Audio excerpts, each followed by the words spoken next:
Бүгүнкү темабыз компьютерди күйгүзүү жана өчүрүү. Рабочий стол, терезелер менен иштөө жана пуск менюсу. Биринчиден компьютерди туура күйгүзүп жана туура өчүргөндү үйрөнөбүз.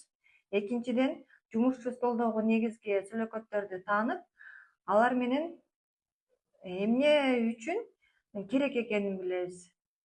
Үчүнчүдөн программаны ачып, аны терезеси менен иштөөнү үйрөнөбүз.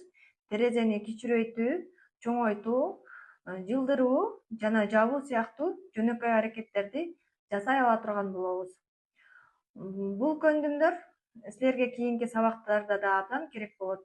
Анткени компьютерде кандай программа менен иштебейли, анын терезеси туура башкарууну билишибиз керек. Компьютерди колдонууда коопсуздук абдан маанилүү. Элестеткиле, компьютерди электр тармагына жөн гана туташтырып койдук. Кээде электр чыңалуусу күтүүсүздөн өзгөрүп кетиши мүмкүн. Мындай учурда компьютердин айрым бөлүктөрүнө зыян келип, иштеп жаткан маалыматтарыбыз жоголуп калышы мүмкүн. Анда компьютерлерди мындай коркунучтардан кантип коргойбуз? Бул үчүн токту турукташтыруу түзмөктөр, мисалы стабилизатор же үзгүлтүксүз электр камсыздоо түзмөгү UPS колдонулушу мүмкүн. Бирок бул жерде дагы маанилүү нерсе бар. Компьютер менен иштеп жатканда электр коопсуздугунун эрежелерин сактоо керек. Демек, компьютер менен иштөөдө биринчи орунда коопсуздук турат. Эми компьютерди туура өчүрүү жөнүндө сүйлөшөлү. Компьютерди жөн гана электр баскычынан өчүрүп же розеткадан суруп салууга болбойт. Анткени компьютер ошол учурда маалыматтарды сактап же программаларды иштеп жаткан болушу мүмкүн. Ошондуктан компьютерлерди өчүрүүдөн мурун иштеп жаткан программаларыбызды жабабыз жана керек болсо файлдарыбызды сактайбыз. Андан кийин экрандын сол төмөнкү бөлүгүндө жайгашкан пуск баскычын басабыз. Ачылган менюдан компьютерди өчүрүү буйругун тандайбыз. Ошентип операциялык система баардык керектүү иштерди туура аяктап, компьютер коопсуз өчөт. Муну дайыма эстеп жүргүлө. Компьютерди туура өчүрүү маалыматтарды жана компьютердин иштешин коргоонун маанилүү эрежеси. Эми компьютерди жандыргандан кийин эмнени көрөрүбүздү карап көрөлү. Компьютерди туура күйгүзгөндөн кийин экранда негизинен жумушчу стол пайда болот. Жумушчу стол бул компьютерде иштөөнү баштай турган негизги экран. Анда ар кандай сүлөкөттөр жайгашкан. Алар программаларды, папкаларды же файлдарды тез ачууга жардам берет. Мисалы, алардын арасында корзина деген сүлөкөт бар. Корзина өчүрүлгөн файлдарды убактылуу жайгашкан жер болуп эсептелет. Демек, жумушчу столду компьютердеги ишибиздин башталышы катары түшүнсөк болот. Бул жерден керектүү программаларды жана файлдарды тез таба алабыз. Эми пуск баскычы жөнүндө сүйлөшөлү. Пуск баскычынын басканда компьютердин негизги менюсу ачылат. Бул меню аркылуу биз программаларды, жөндөөлөрдү жана башка керектүү бөлүктөрдү таба алабыз. Айрым Windows версияларында менюлардын аталышы жана жайгашуусу бир аз айырмаланышы мүмкүн. Бирок негизги принцип өзгөрбөйт. Пуск компьютердеги программаларга жана негизги функцияларга кирүүнүн маанилүү эрежелеринин бири.